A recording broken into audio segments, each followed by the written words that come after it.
J'avoue que le match de la Côte d'Ivoire, je ne l'ai pas regardé du début jusqu'à la fin. J'ai regardé de petits briques par-ci par-là, mais également la dernière partie du match, mais aussi les séances de tir au but. Mais les amis, la Côte d'Ivoire, je ne sais pas qu'est-ce qu'il y a avec vous. Mais quand le gardien a arrêté le tir de la victoire pour le Maroc, je me dis, mais allez, vas-y, les sorciers encore. Ils vont encore le faire, c'est incroyable. C'est incroyable. Mais ouais, donc blague mise à part, le match Maroc-Côte d'Ivoire s'est terminé. Le Maroc s'est qualifié devant la Côte d'Ivoire. Une victoire méritée, en tout cas dans ce que j'ai vu sur les séries de pénalty. Parce que voilà, le Maroc a quand même un gardien extraordinaire. Ça, on l'a vu. Bah, la Côte d'Ivoire aussi. Les deux gardiens ont quand même fait une démonstration, mais XXL.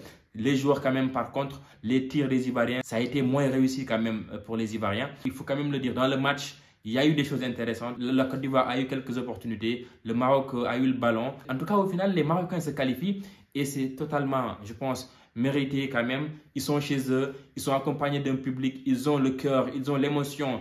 En fait, ils y mettent tout en plus. Le football, c'est pas juste sur le terrain qu'on gagne. Des fois, même en dehors du terrain, on gagne, notamment le mental, notamment l'accompagnement des supporters et tout ce qui va avec. Tout ça, ça entre quand même dans le cadre du football. Et bravo au Maroc. Bravo, donc je ne vais pas trop m'attarder là-dessus parce que je n'ai pas regardé tout le match. On va revenir du coup sur le match du Mali que j'ai bien regardé. Déjà que j'avais déjà préparé une vidéo pour ça, donc je vais juste concaténer les deux vidéos et vous les proposer. Comme prévu les amis, comme prévu, le match s'est déroulé comme prévu. Le Mali a eu le ballon, le Mali a dominé, le Mali a imposé son football et de l'autre côté, le Burkina Faso est quand même venu avec un système de jeu bien identifié. Donc, laisser le ballon à l'adversaire et essayer de procéder par contre, notamment par les jeux longs, par les transversales, pour les changements de côté. Et ça a souvent marché. Ça a souvent marché. Malheureusement, aujourd'hui, le Burkina est tombé sur un grand Mali.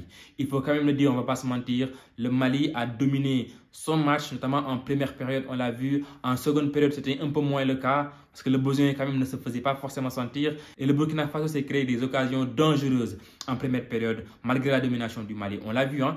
La première action, la première occasion dangereuse du match, elle est vraiment burkinabèse avec, on l'a vu très bien, cette tête qui vient taper sur l'épaule du gardien. Ça, les amis, le gardien, vous n'allez pas me dire que le gardien est incroyable. En tout cas, sur cette action-là, le gardien a eu de la chance, je pense, sur ce côté-là, parce que la balle lui est tombée sur l'épaule. Et si ce ballon-là rentrait, ça aurait été quand même un braquage à la burkinabèse. Franchement, mais sinon, le Mali ne s'est pas laissé faire. Le Mali s'est créé des occasions. Le Mali a dominé. Le Mali a eu le ballon. Et finalement, le Mali a marqué son but. Un but magnifique. Hein, un but magnifique. Un but donc individuel, hein, d'une frappe limpide. Et le gardien, je pense qu'il a un peu quand même fauté. Mais c'est un but qui a tout son mérite, qui est incroyable. Franchement parler, le Mali, chapeau, notamment à la première période. Le Mali, chapeau à la première période. Franchement. Et là, on revient en seconde période. Les amis, on va d'abord souligner quand même ces individualités. Moi, je trouve quand même que les Maliens sont techniques. Franchement, ils sont d'une vivacité, mais d'une technicité et d'une finesse mais incroyable. Fané. Je ne sais pas d'où vient ce petit, mais franchement, il est technique et il est fin. À Dembélé aussi. Ce petit Dembélé, on dirait donc le Dembélé du Paris Saint-Germain.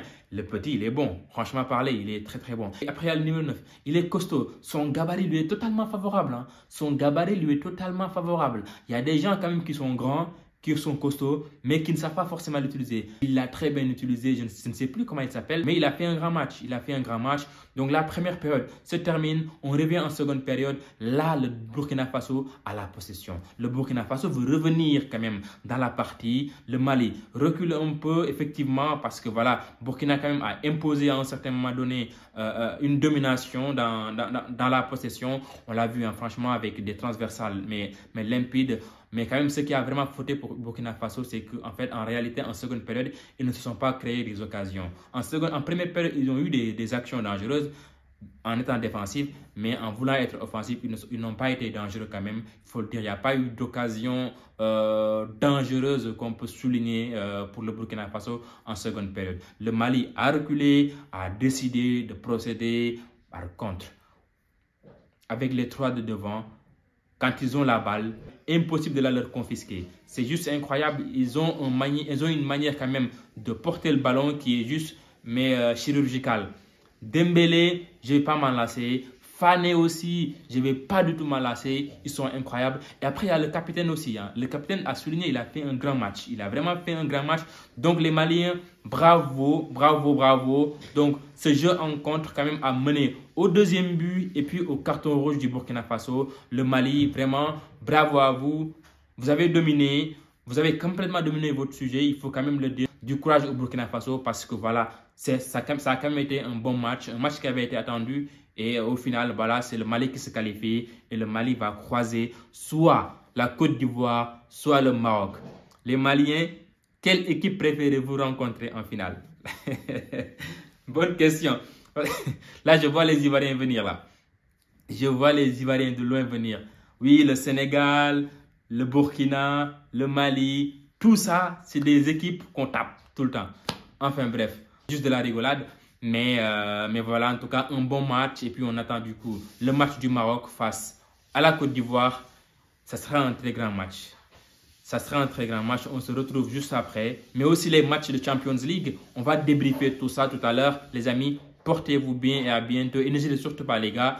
Vos likes, vos commentaires et vos abonnements m'encouragent énormément. Donc, n'hésitez pas. Allez-y à fond.